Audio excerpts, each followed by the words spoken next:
Siyempre naman mga kumpare, hindi mawawala ang celebration dyan.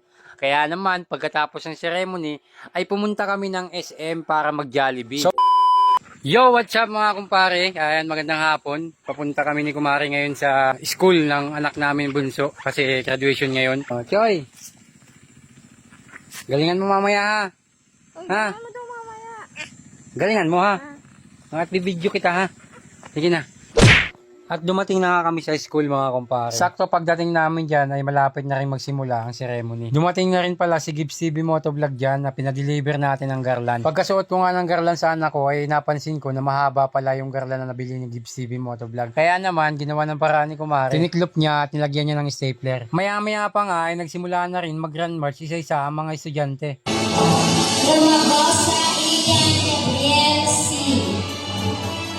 At ayan na nga mga kumpare, tinawag na yung anak namin. Si kumare nga pala yung nag-grand march dyan mga kumpare. Napansin ko lang mga kumpare, parang ang taba ni kumare ngayon sa video ko Dahil yan kay PH Macau mga kumpare. Dati kasi, sakto lang yung nabibili namin pagkain. Ngayon, nakakabili na kami ng sobra-sobra. Yung anak ko mga kumpare ang nagtaas ng plug yan habang nagkakantahan ng national anthem. At pagkatapos nga mga kumpare, ay nagbihis na yung anak ko para naman sa kanilang intermission.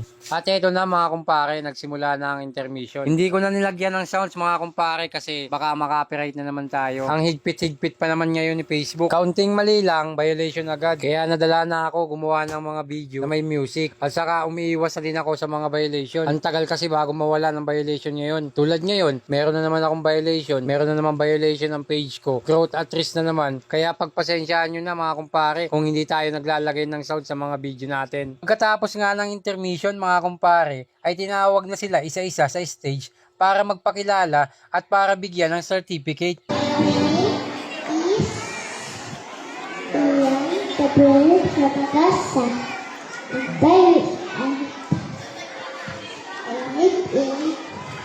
Pagpres ang tanda at translate. I grow up to be policeman.